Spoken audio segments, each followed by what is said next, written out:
El estilo de vida de lujo de los siguientes predicadores de la prosperidad va más allá de cualquier cosa que puedas imaginar. T.D. Jakes vive en una mansión de $5,5 millones en Fort Worth, Texas. Conduces un auto maravilloso. Tienes un avión. ¿Cómo se explica todo eso? Joel Osteen vive en una mansión de $10,5 millones en Houston, Texas. No creo que haya nada de malo en tener un lugar agradable para vivir. Cuando tu riqueza se obtiene distorsionando el evangelio de Jesucristo, hay algo bastante malo ahí. Y Joel Osteen no se disculpa por su riqueza. ¿Te disculpas de cierta forma por tener ese gran piano? Realmente no, Oprah. Simplemente sentimos que esto es una bendición de Dios. Stephen Furtick vive en una mansión de 16,000 pies cuadrados en Reddington, Carolina del Norte. El pastor de la iglesia Elevation está construyendo una casa de 16,000 pies cuadrados en Weddington. Clifford Dollar vive en una mansión de $3,5 millones. Si quiero creer que tendré un avión de $65 millones, tú no me puedes detener.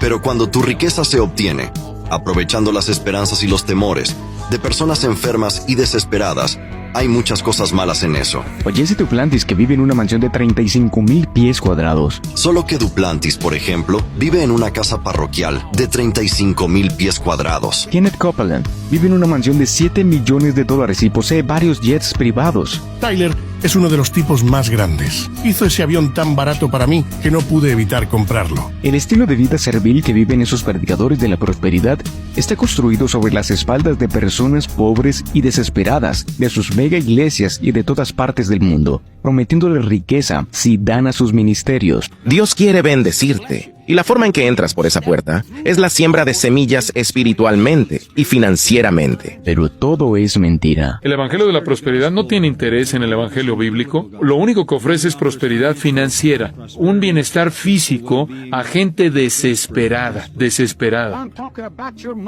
Dale a ese botón de donación y cuando lo hagas, siembra $1,144. Segunda de Pedro lo dice rotundamente.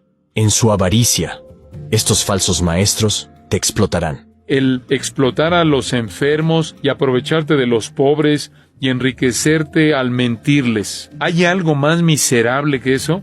¿Y después atribuírselo al Espíritu Santo? El Evangelio de la Prosperidad es lo peor. Incluso esos predicadores de la prosperidad van hasta el punto de hacer su propia doctrina de dar dinero sin parar. Por ejemplo, a menudo los escucharás decir que cada vez que le das a Dios, le estás dando un préstamo y Él te lo va a pagar. Me encanta esa escritura que dice que cuando ayudas a los necesitados, le estás prestando al Señor y Él te pagará. Eso es lo que haces cada semana o cada vez que das. Estás prestando al Señor y sé que lo has visto en tu propia vida. Dios sabe cómo volver a pagarte. Esos predicadores de la prosperidad están ejecutando un esquema prometiendo riqueza y una vida de abundancia a todo aquel que da. Pero solo uno es el que se hace rico, y es el hombre de arriba. Una señora me envió $10,000 hace 3 días. Y anoche estaba entrando a la iglesia y una persona se acercó a mí y me dio un cheque por $14,000. Estas personas son charlatanes y cuentan con que sus seguidores y sus oyentes son analfabetos bíblicos para que puedan caer en sus planes. Los predicadores de la prosperidad confían en el hecho de que tú no conoces la palabra de Dios. Cuanto más analfabeto bíblico seas, más fácil será su objetivo. Tu dinero es el modelo, y es simple. Dame tu dinero, y Dios te lo multiplicará a cambio. Pero ¿no te preocupa que este tipo de mensaje sea escuchado por alguien en las circunstancias más espantosas, que vive en una especie de ruleta económica, y decide hacer una especie de apuesta con Dios diciendo, no pagaré el alquiler este mes y se lo daré a Joyce y veremos qué pasa? ¿Te preocupas por eso? Lo sé totalmente, pero no me preocupo por eso. Joyce Meyer dice que no. No me preocupo en absoluto por eso.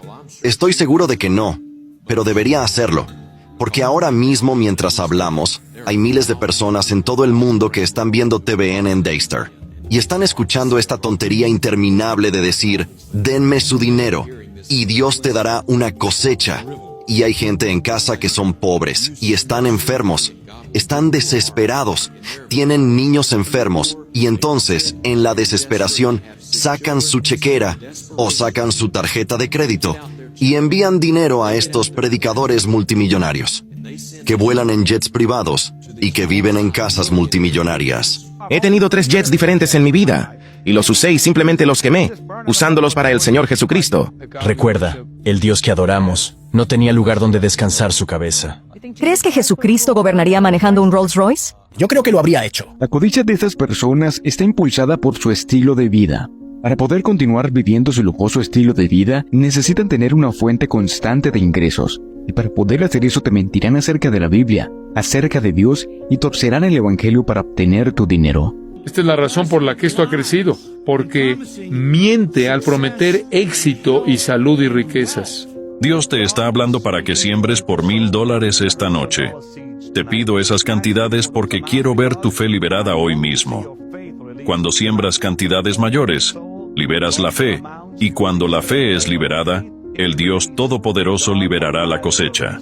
Hombres como mi tío están devorando a las personas. Es un completo engaño. No hay lugar para eso en la iglesia. Ningún pastor debería hacer eso. No hay un modelo bíblico para decir, oye, dame todo tu dinero. Eso es una estafa. Principio 4. Tú determinas el tamaño de tu cosecha cuando siembras tu semilla. ¿Necesitas una gran cantidad de cosecha? Siembra entonces muchas semillas. ¿Necesitas una gran cantidad de cosecha? Siembra entonces muchas semillas. Así que si tienes cáncer, o si tienes un niño enfermo y moribundo, en el mejor de los casos deberías cavar profundamente. Porque cuanto más grande sea el milagro que necesites, más grande será la semilla monetaria. Queridos hermanos, sembrar y cosechar es un concepto bíblico. Sí, lo es. Pero la mayoría de las veces, cuando la Biblia habla de sembrar semillas, la semilla a la que se refiere es en sí misma la palabra de Dios. Así que si quieren sembrar alguna semilla por todos los medios, les animo de todo corazón a que siembren la palabra. Siembra esta semilla en las vidas de las personas y observa a Dios traer una cosecha de almas. God needs you saved. He needs you full of the Holy Ghost. He needs you well, and He needs you strong, and He needs you rich. Queridos hermanos, Dios nos ama. Pero no se equivoquen al respecto. Dios no nos necesita. Él es el alfa y la omega, el principio y el fin, el primero y el último, el maravilloso consejero todopoderoso. Él es el príncipe de paz. Él habló para que el universo existiera. Conoce todas las estrellas por su nombre. No necesita nada ni a nadie. Sí, Dios nos ama, pero no nos necesita.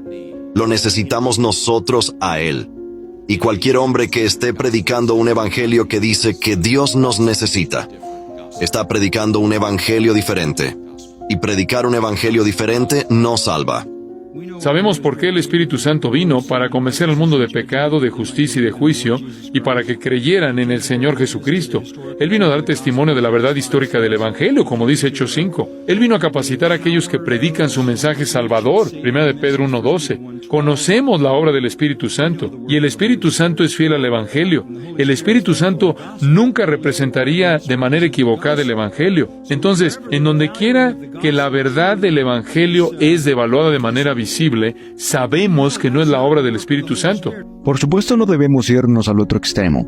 En ningún caso es necesario dar para la obra de Dios, pues el mismo Señor Jesucristo no demandó de nosotros solo una parte de nuestra vida, sino que Él reclama toda nuestra vida. Sin embargo, dar para la obra de Dios debe nacer de un corazón agradecido y que desea bendecir a aquellos que Dios ha puesto para que guíen a su pueblo. No es una imposición, ni a través de la manipulación. No es un negocio con Dios, ya que para empezar, le damos a Dios lo que Él ya nos dio primero. Así que sí hay un modelo bíblico para ofrendar, pero este está muy lejos de ser lo que estos predicadores de la prosperidad están enseñando.